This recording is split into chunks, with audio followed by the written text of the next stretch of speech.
Karena berkah itu ada dua pendapat para ulama. Definisi berkah paling tidak.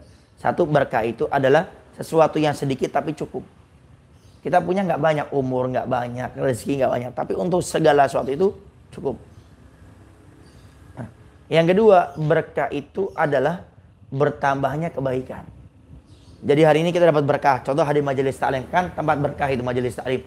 Maka kita akan sangat mudah lagi untuk berbuat kebaikan yang lainnya. Contoh sesuatu yang sedikit tapi cukup. Ini kejadian Kejadian yang nyata, orangnya datang kepada Al-Fagir waktu itu. Beb, dulu saya kerja di satu tempat kerja, saya jadi satpam. Gaji saya Beb sebulan 8 sampai 9 juta. Tapi setiap 2 minggu itu Beb habis. Dan saya nggak tahu habisnya kemana.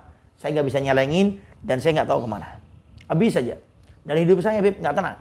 Saya punya gaji besar tapi hidup nggak tenang. Tapi Habib, sekarang saya sudah hijrah.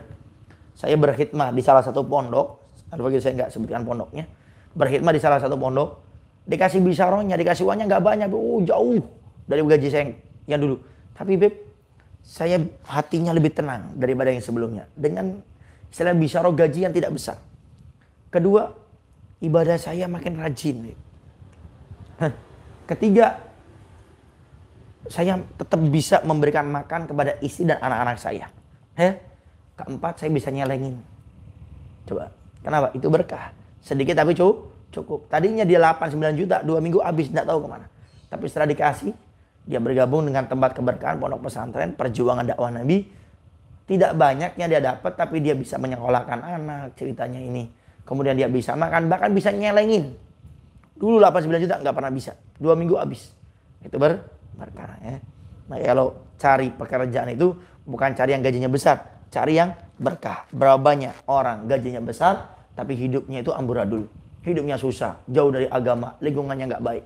Lebih baik kita punya penghasilan tidak begitu besar tapi lingkungannya nyaman, mendekatkan diri kita kepada Allah, temannya nyaman, selalu membantu kita dekat sama Allah, kegiatannya itu nyaman. Itu yang harus kita cari gitu.